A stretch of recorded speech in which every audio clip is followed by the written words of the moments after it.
Hi everyone, this is audap. Let's continue our game of Iwaihime on PC.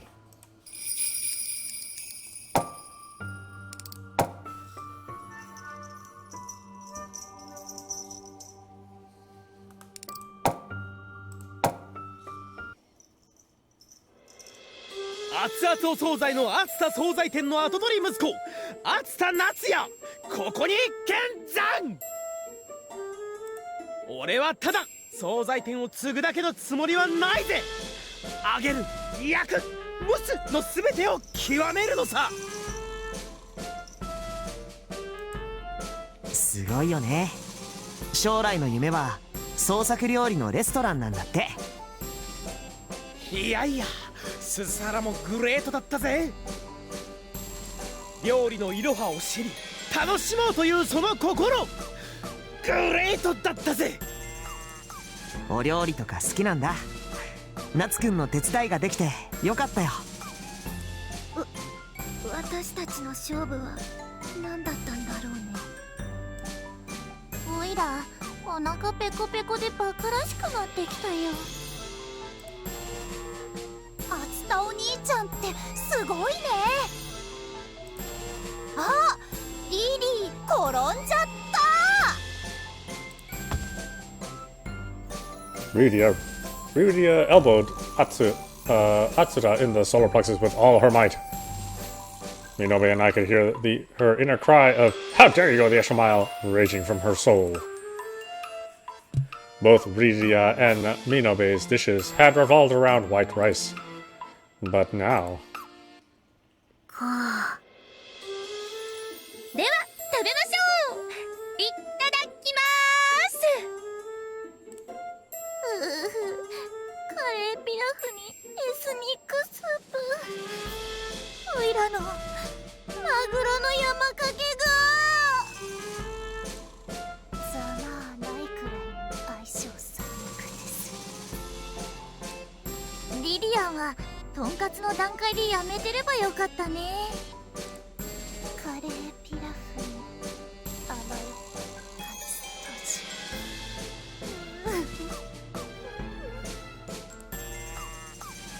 あーっと、手が滑ってフォークが厚田お兄ちゃんの手の甲に。マジカルリリーが口にしたフォークで刺された。グレート。ごめんね。僕たちが普通に白いご飯を炊いてくるのを期待してたんだね。いいのいいの。だってハンバーグの私はラッキーだったし。ハンバーグとピラフは相性最強だよな。だがケチャップはもっとかけてた方が豪快だぜ。せっかくハート書いたのに。He didn't even see my world-class heart. ハートかわいいね。こういうのって真心がこもってるって感じがする。ありがとう、すずむ。本当に美味しいわ。美味しくて満腹、太っちゃう。マシュマロ系美魔女爆誕。どれも美味しい。カツとじの上にとろろかけてマグロと一緒に食べるの？美味しい。白いご飯で食べたかった。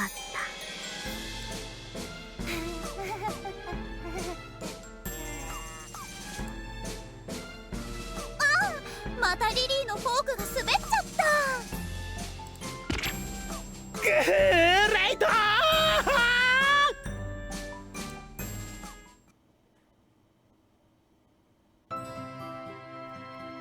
Dinner remained a lively affair to the end, everyone's stomachs bursting with food. In the end, the competition was called off. And here I thought I'd won thanks to my hamburger steak. But I decided, since I was already the winner, I'd just accept it. Of course, by winner, I wasn't referring to the cooking competition. Right. They say removing obstacles in your path is important at times like these.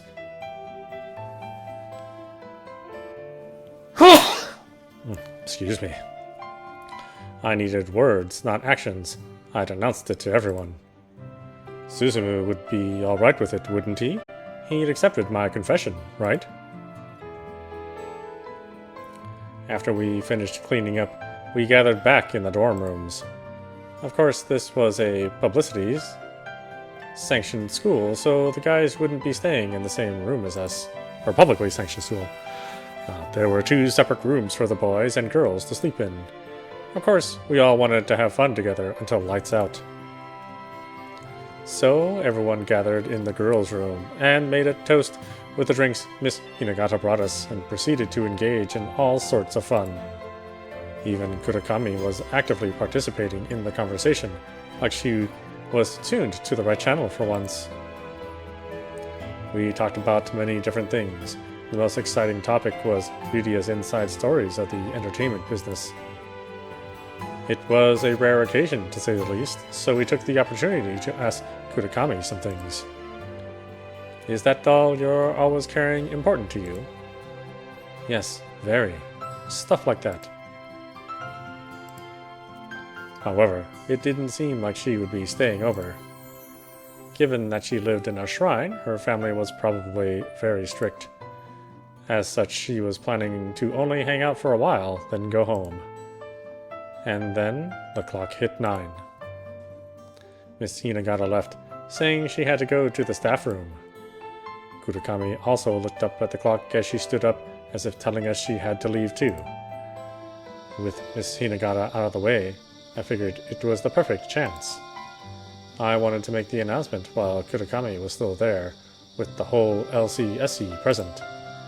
I winked at Suzumu. He didn't get it, of course. So I interrupted his card game with Atsuta to call him over. 何？ここでさ、みんなに発表しようと思うの。発表って？ It took everything I had not to slug him in the face and shout that we're going out, dumbass. Just then, Suzumu smiled. 僕とキコちゃんが付き合うことになったって？わかってるじゃん。わざわざ言うことかな？言うことなの。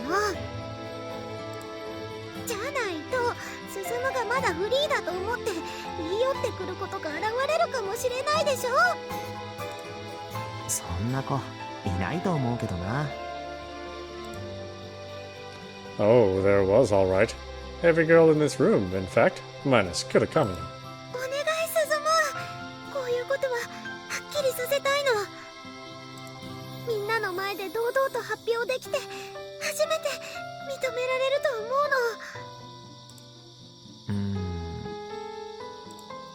の。まあキコちゃんがいいならいいと思うよ。おい、ススハラのターンだぜ。No, it's me and Suzumu's turn.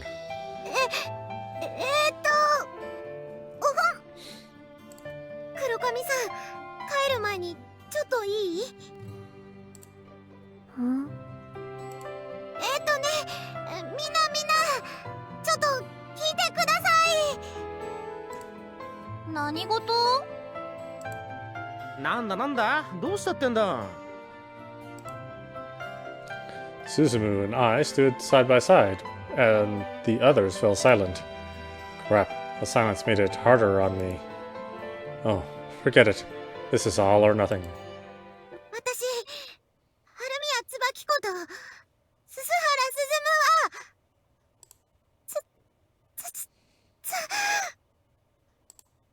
付き合うことになりました。 The whole room grew quiet. I could feel myself sweating. Everyone's eyes were wide. Would it kill someone to clap or congratulate us? The silence was killing me.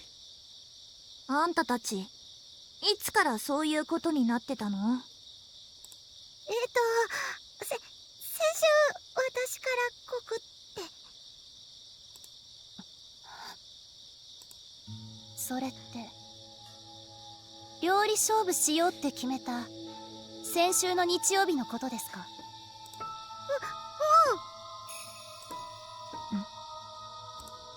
なんかフェアじゃないな。そうですよね。春宮先輩、フェアじゃないです。Wait, what? Minobe and Lidia were glaring daggers at me. There wasn't the faintest hint of a smile on their faces. They were dead serious. I winced. This was not what I'd expected. 私たち公平に対決しようって決めましたよね。なのに春宮先輩、あっさり抜け駆けしたってわけなんですよね。感じ悪いよ。私たちの気持ち分かってたでしょ。あの日私たち素直に言ったもん。言ったって、だって見延先輩は茶化したような言い方だったし、リリアちゃんだって恋愛じゃなくて親愛だって言ってたじゃん。ああ、そうですか。そういう態度ですか。すっとぼけたふりしてなかなかやってくれますね。おいらも見誤ったよ。そういう子だとは思わなかった。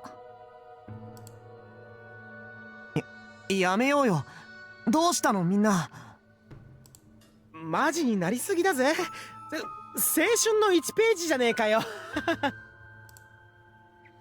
The atmosphere was so strained that even the boys were dismayed. Even the normally inattentive Kurakami was staring me down. それは確かにフェアじゃないって言い方はあるかも。でもさ、別に告っちゃいけないなんてルール決めなかったでしょ。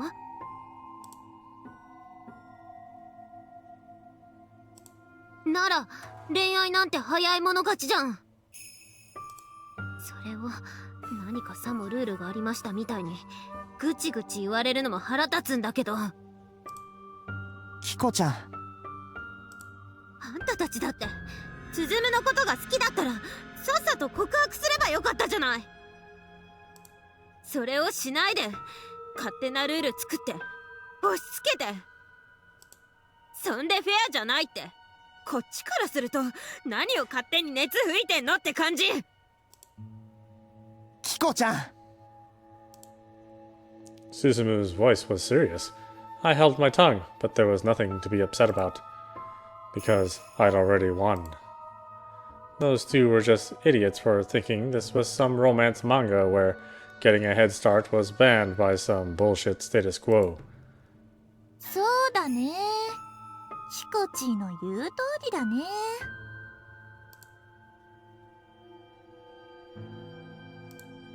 いいですよ。そういう態度ならこっちも考えを改めますから。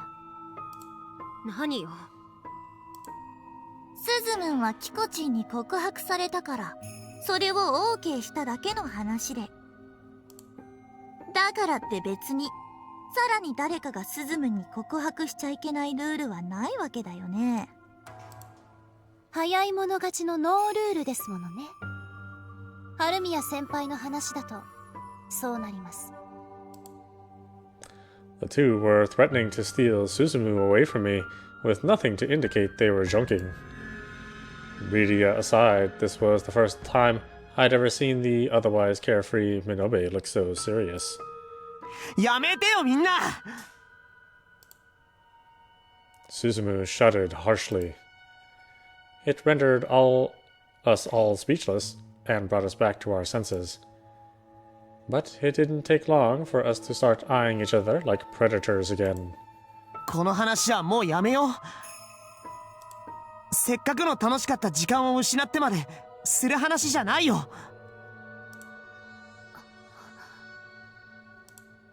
そうだね。スズムンの前でする話じゃない。ですね。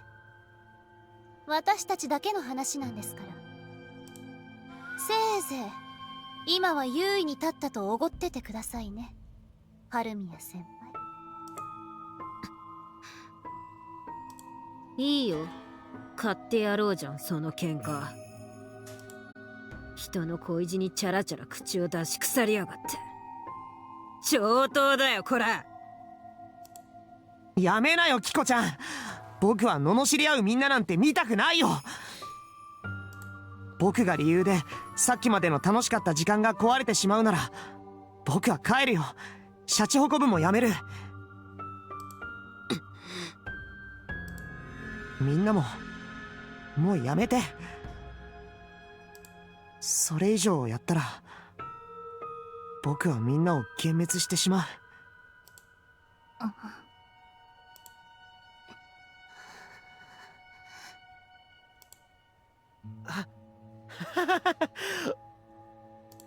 おかしいぜお前ら。何なんだよ急に。まるで何かに取りつかれたみたいによ。急になんだってんだよ。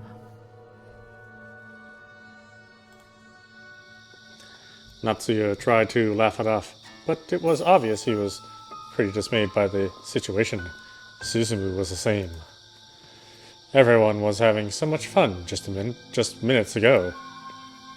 But a single declaration of love had destroyed it all. This sort of thing wasn't so unusual between mixed-gender groups in the countryside. We were all healthy high schoolers. We should have faced this sort of thing once or twice before. Yet things had never been this serious. The tension was so thick you could cut it with a knife. All of a sudden, something snapped loudly. A small object fell to Toei's feet. It was one of the arms of the doll she was holding.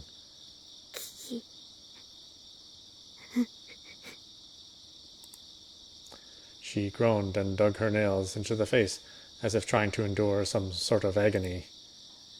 大丈夫？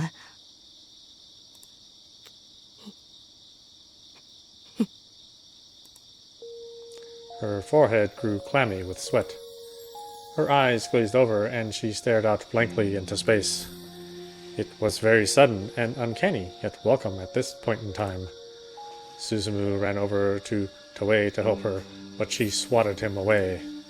夜な汚れが苦しい。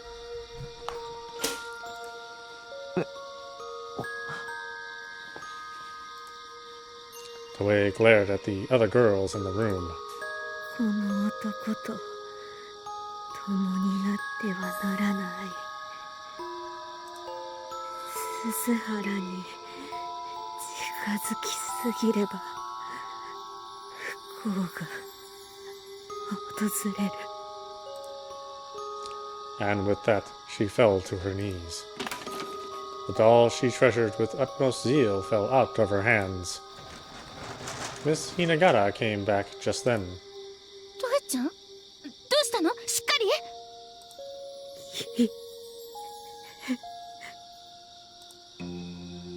Miss Hinagata picked up the doll, gave it to Toei, and helped her to her feet.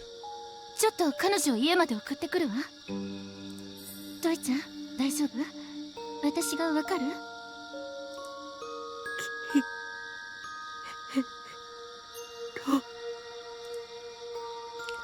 The two of them vanished hurriedly down the hall. Everyone was left at a total loss. The silence of night enveloped the room once more. Afterwards, the girls abruptly went back to their usual cheer, and the party ended. To the boys, their change was creepy and beyond comprehension. To the girls, the boys must have seemed like immature children who didn't know how to switch off. Even after Suzumu and Natsuya returned to the boys' room, they were still speechless at the events that just occurred. 女って怖えな。それでもさっきのはちょっとおかしいよ。月の光って人の心を惑わすって言うしな。今夜は月がでけえ。惑わされたんだろうよ。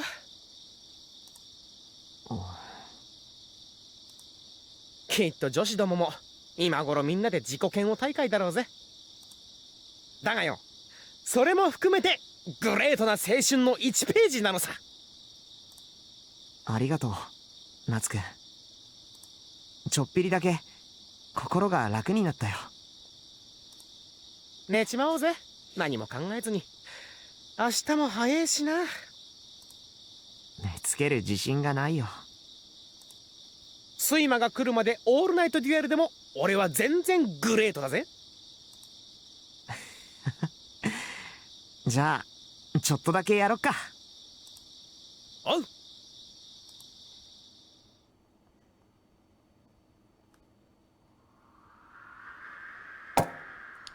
I was in the midst of a dark night, or perhaps in the midst of the soot-like snow piling up. A mighty wind drifted by. The gale grew stronger, its howl like the roar of the sea during a storm. An ear-piercing tide bellowed, and the earth trembled as I was suddenly blinded by a flash of light in the darkness. I realized I was in a passageway at a concert hall, surging with a flood of intense light and sound. A group of young men held up multicolored glow sticks to the tune of the song. The stage lights were focused on a single young idol. This was my first time seeing her, yet I could tell exactly who she was. リリアちゃん。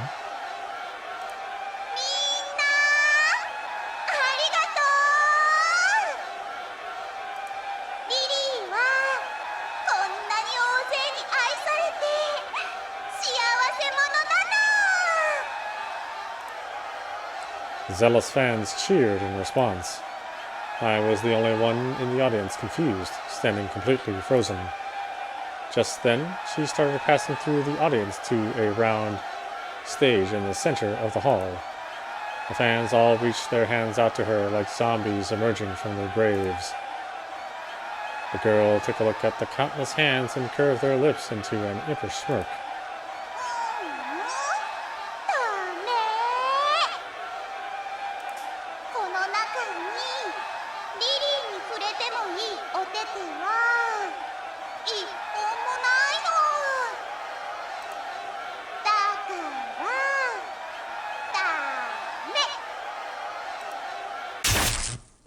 All of a sudden, the color of the lights changed, and so did the world. A row of guillotine racks rose along the elevated walkway to the stage. The fans fanatically put their hands through the racks and reached out to her.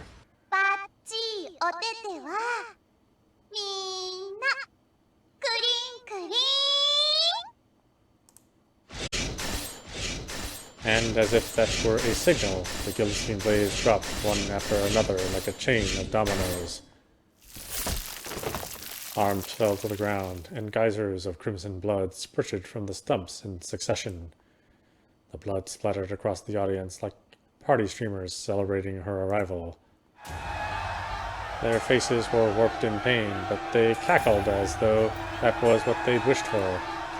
Though they were sweating as they endured the agony, they smiled like they were being blessed for sacrificing their hands to her. She slowly made her way through the crowd of fans and severed arms. She took center stage and found me in front of it. Suddenly, several dazzling spotlights shone on me.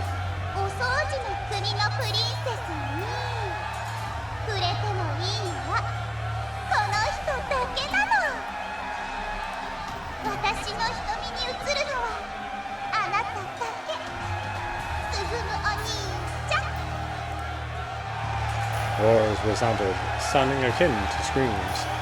It wasn't unreasonable. These fans had given their hands for her, yet there I was, upstaging them, all for no apparent reason. Her announcement had been like a death sentence.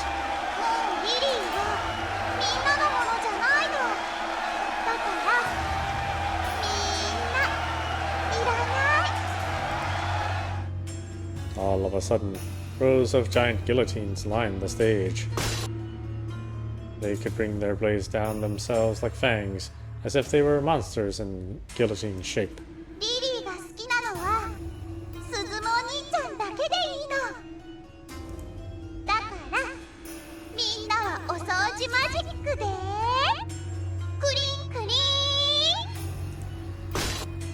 She raised her hand, prompting the giant guillotines to all jump off the stage and sink. And then they reaped her thousands of adoring fans, like combine harvesters in a paddy field. Fingers, arms, legs, heads, and body parts I didn't even recognize rapidly flew all across the hall. Those gruesome harvesters made quick work of the audience. The hall was wrapped in the stillness of death before I could even process what I was witnessing. これでもうマジカルリリーは鈴のお兄ちゃんだけのものなんだよ。他に何もいらないの。ただ鈴のお兄ちゃんだけがいてくれればいい。 She descended the stage and slowly stepped towards me, walking a red carpet of viscera all the way. All of a sudden, 2 protrusions started growing slowly from her head. They looked like pitch-black branches or deer antlers. 君はリリアちゃんなのか？違うよ。マジカルリリー。鈴むお兄ちゃんはこんなに華奢で可愛らしい女の子を自分だけのものにしてギュッて抱きしめてみたくない？何を言ってるのかわかんないよ。まだ胸もないの。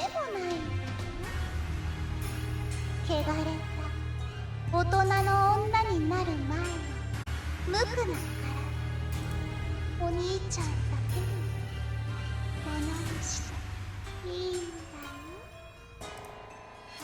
だよ。 The little Ridia smiled seductively and wrapped her fingers around my own. Then, all of a sudden, she shriveled up. No. I was growing bigger. I was becoming as tall as a giant with each passing second. Before long, the concert hall of death looked as small as a miniature. It was all swallowed up and locked in a round cookie jar. Where was I? I found myself in a room straight out of a fairy tale. I was sitting in a chair, and afternoon tea set lying on the table before me. ふざけた小娘だね。やってくれるよ。It was her who'd shut the cookie jar. She pulled duct tape seemingly out of nowhere and wrapped it around and round and round and round and round the jar. ミノベ先輩。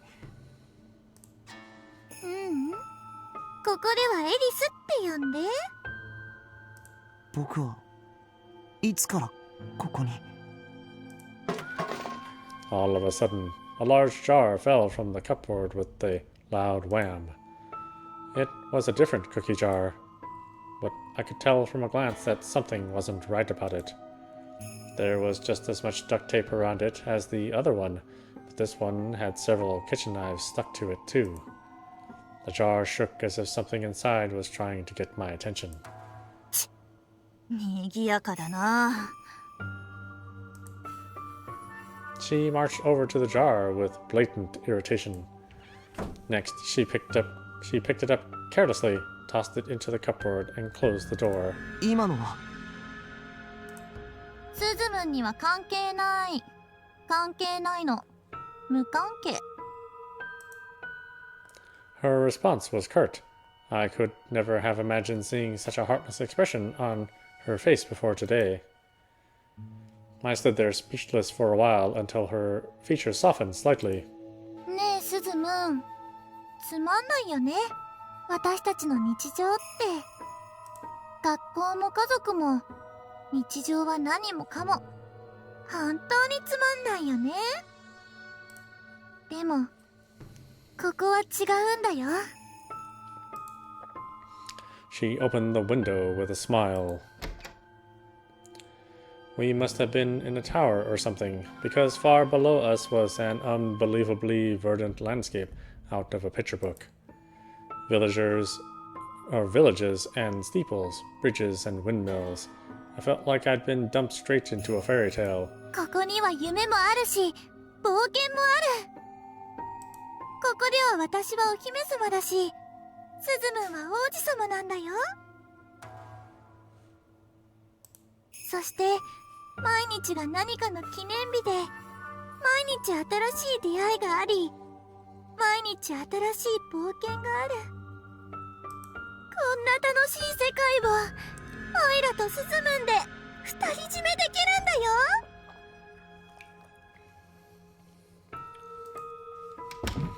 Just then, the cupboard clattered and shook. Whoever was trapped inside was clearly seeking help. スズムン？あの戸棚の中の缶には何が入ってるのかな。何も。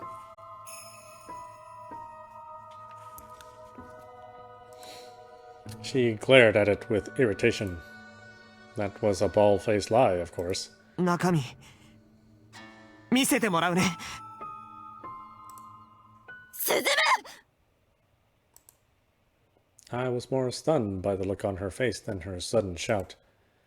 That expression was utterly unlike my dainty, laid-back upperclassman. いいじゃん。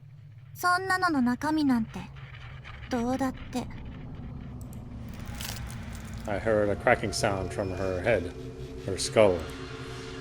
Two black horns like withered branches sprouted out of it. それよりさ、もう一度外を見てみようよ。スズムン、男の子だからこういうの好きだと思うな。 Only her lips were smiling. Her eyes regarded me like a predator baring its fangs. I heard something off in the distance. The earth was shaking, and many people were screaming. It was like something out of a monster movie. I approached the window, looked down onto the world, and noticed it was no longer the idyllic landscape I had just seen.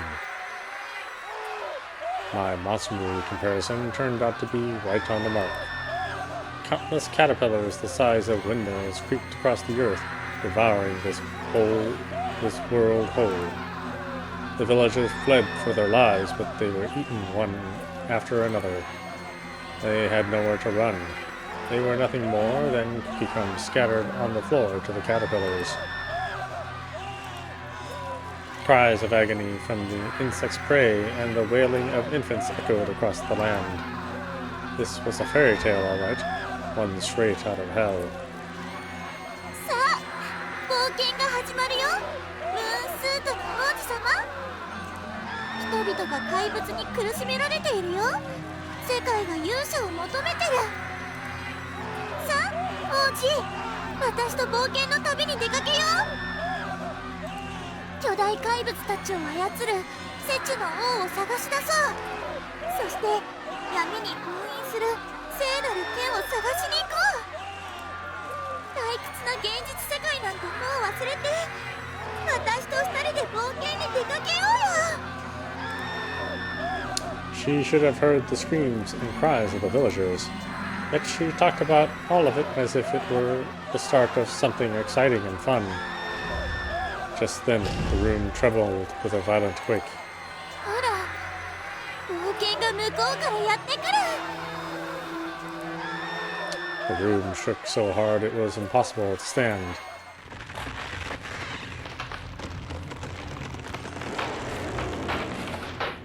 At that moment, the ceiling collapsed and something giant fell upon us.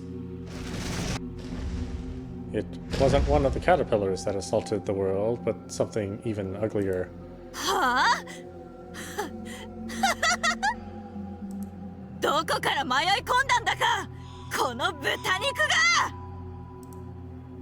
She called it pork, but all I saw was a hideous giant blob the color of flesh.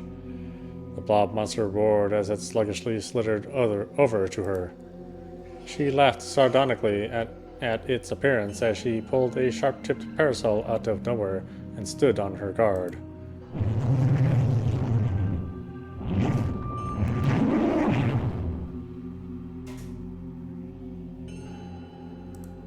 ノベ系王国第一王女エリスがお相手してやる。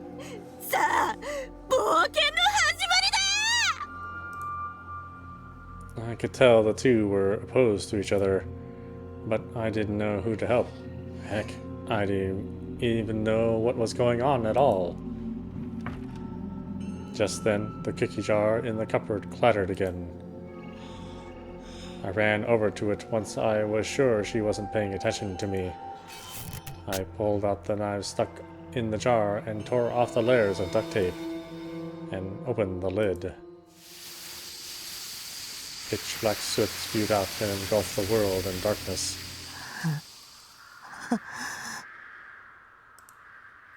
This deranged series of events had left me a laughing wreck. I was taking no pleasure in any of this naturally. もうさっきから何なんだよ。わけがわからない。I was in the midst of a dark snowfield. A blizzard of soot-like snow howled around me, dyeing everything pitch black. Part of me was convinced this had to be a really bad nightmare. In that case, I wanted to at least know what it was about. What was it trying to tell me? Before long, something came into view through the pitch-black blizzard. これは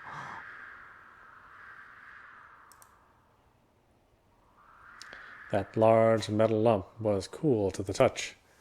I knew that shape. It was similar to those hanging bells they had in temples. Just then, I felt vibrations coursing through the object. Almost like someone was banging on it from the inside, begging for help. 誰か中にいるのかい？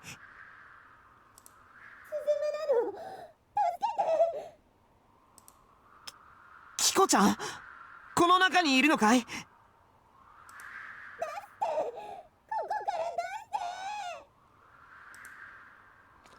I grasped the bell and put my back into it, but it didn't even budge.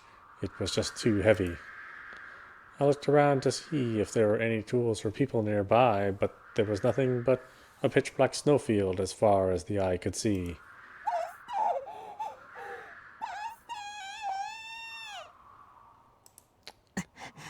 今助けるから。 I even stepped back and tried ramming it, but that didn't work either. Body slamming a solid lump of metal was no different than trying to punch through a steel door. Despite that, I endured the pain and kept ramming into it over and over again, but ultimately it was pointless.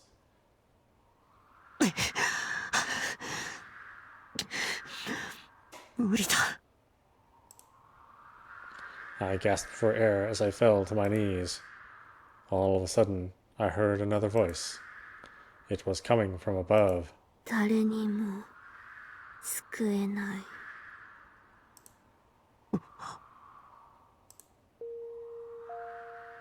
I surveyed my surroundings, but no one was to be found. But when I looked up, I saw someone sitting on top of the bell. 降り積もりし年月の重み、貴様ごときに払える道理はなし。黒髪さん、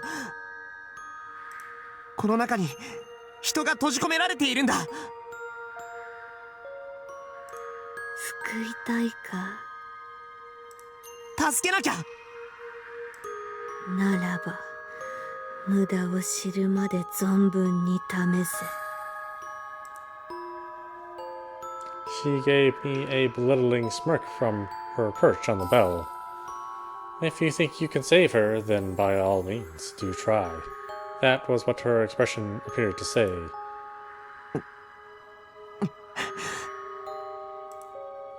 I kept looking around, but couldn't find anyone or anything that would be of any help. It was clear that Kurokami had no intention of helping either, so it was all up to me to do something.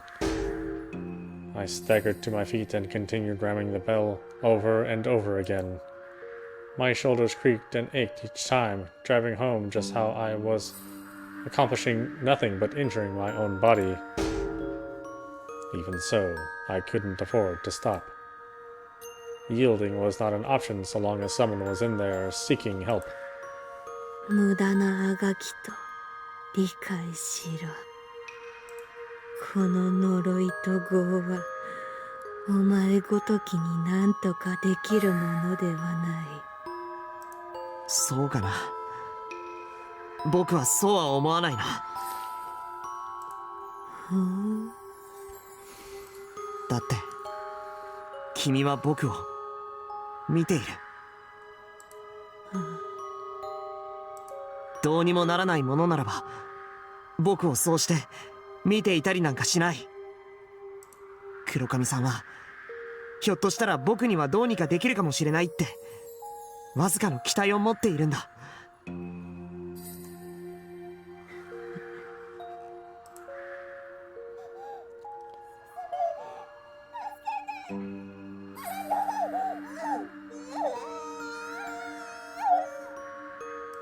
キコちゃん、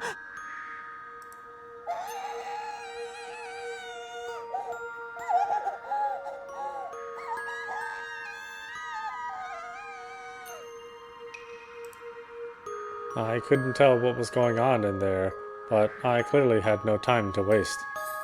However, I didn't know what to do. There was nothing I could do in the face of something so thick and heavy. 無力さを呪いながらされ、お前ごときに変えられる運命などない。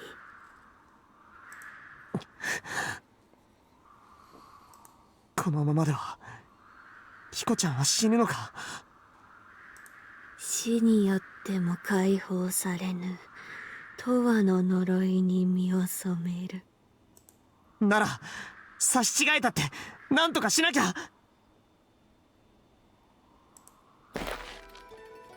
Just then, I took up my form.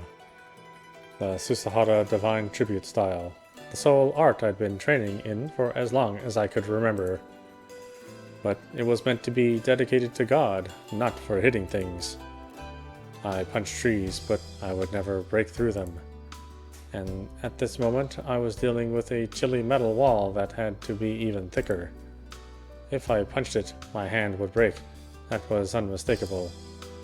I understood that, yet I took up my form, lowered my stance, and readied my fist all the same.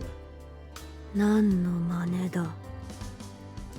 その小さな拳で金が割れるとでも。僕にできる最大限がこれなんだ。何の意味があってずっと修行を重ねてきたのか僕は今日まで分からなかったけれど、誰かを救うためにこの拳を捧げられるなら本望だ。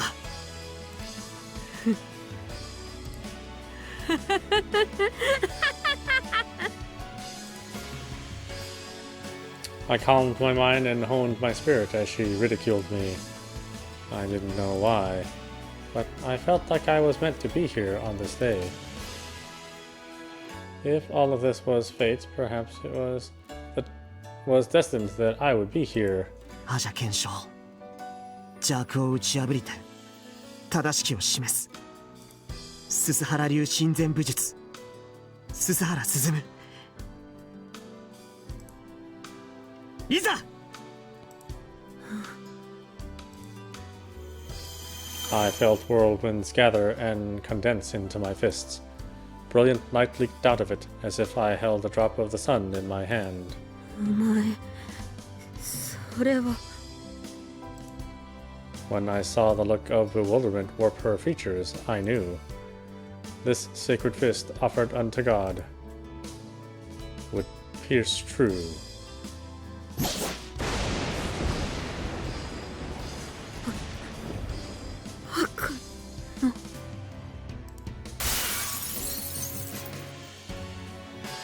Everything shattered like glass in a burst of radiant light. Even the bell and Kutakami were reduced to particles and vanished into the brilliance. The soot-like blizzard scattered apart. Through the round hole in the bell, I saw with Akiko smeared in soot. キコちゃんキコちゃん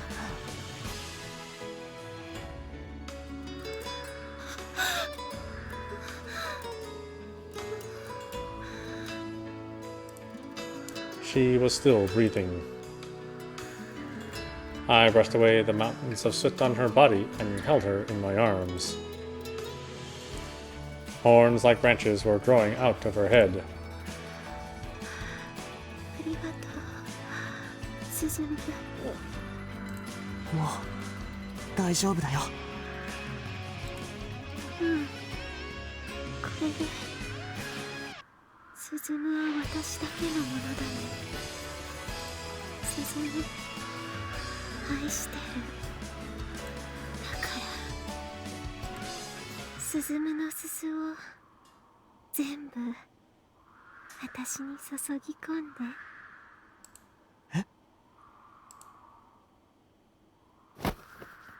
She spread her arms like wings and wrapped them around my body. Her claws dug into me, keeping me from escaping, and so I ended up becoming her prey.